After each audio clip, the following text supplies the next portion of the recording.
We only got 6 minutes and a lot to cover, and I know you want to be that Leona suavemente. Te traigo mi suave. Regresé de entre los muertos con música de YouTube.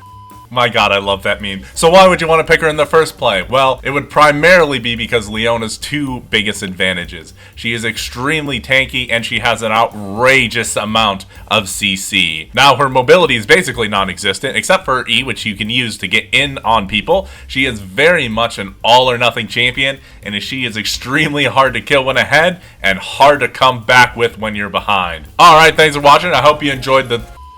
Nah, I'm just kidding. You want more, right? Good, that's what I thought. But to understand her, you have to understand her abilities. And we're just going to fill up on that Leona meter, so let's keep going. To be perfectly honest, her passive is something I knew what it was at some point, but I completely forgot about it what it did. So here we go. It has nothing to do with CC, but it does help a lot with engages. Landing abilities on targets will mark them and the next time an ally would damage that target, they take an additional magic damage. So a bit of damage amplification. Her Q makes you the conductor of the CC train. This is an auto attack reset that will shield bash the enemy, deal some magic damage, and will stun the target for a second. This is only on a 5-second cooldown at all levels, so very fast to recast another stun if you could do things correctly.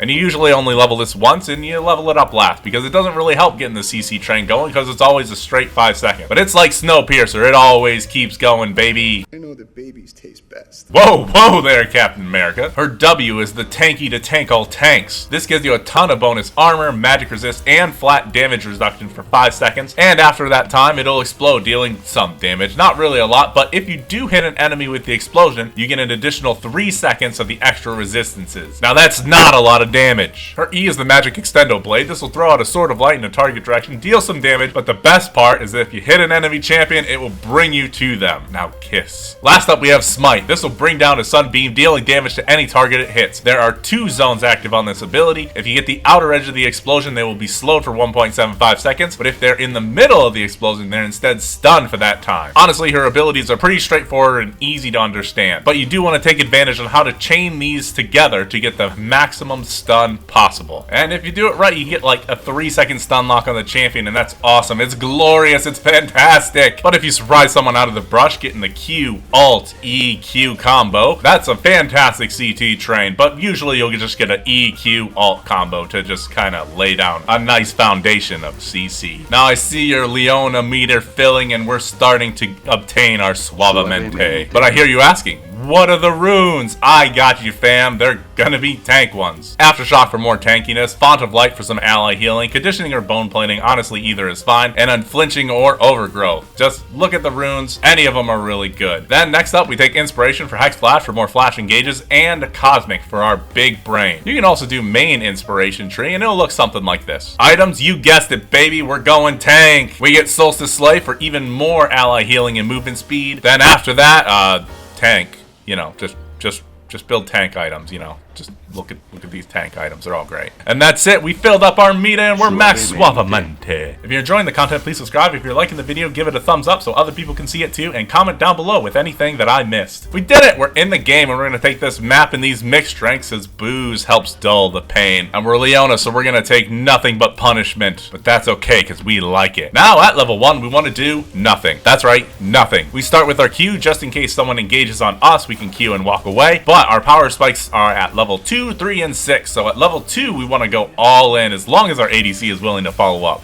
We actually have 2 stuns at that point. Your E isn't really a stun, but it still counts. You hit him with your E, go in, auto Q, and that's really the most damage that you're really going to do. Now, if you're going for the all-in at level 2, just remember, without your W, you aren't the tanky tank of tanks yet. If you don't get the kill, that's fine. Once you hit level 3, you're going to be super tanky, and you can go back in, and we're Leona, so we ball. And honestly, after that, things are going to look real familiar, because this is what we're going to be doing for the rest of the game. E in, Q to stun, activate W at some point. Honestly, I like to activate it after I go in to get the most of the actual tank effects, because if they are CC'd, they're not going to be able to attack you. Then our last power spike at level 6, we got our Smite, baby. The enemy is going to be stunned even further. Your ult isn't awful at starting your engages, but I find it's a lot easier to land it when you use the same engage pattern with your EQ and then just add in your ult for more guaranteed stun. But hey, either one works. Hit them with your R, then go go in, then hit them with your R, you know, potato, potato. But your ult is also better for engages on multiple targets because you have the possibility of hitting more people. From there, you just stun enemies, push lanes, get plates, get towers. Now let's take a look at that mid game. Now for roaming, you can take mobility boots. I usually take tanky boots just because it helps with more tankiness, but honestly, both are really good. You will have Solstice, so you'll get that burst of movement speed that you don't really have when you engage after you use your Moby boots. So hey, it's a plus. Now in the mid game, you have a few options. If the enemy team has a lot of frontline and assassins, then you want to try and peel for your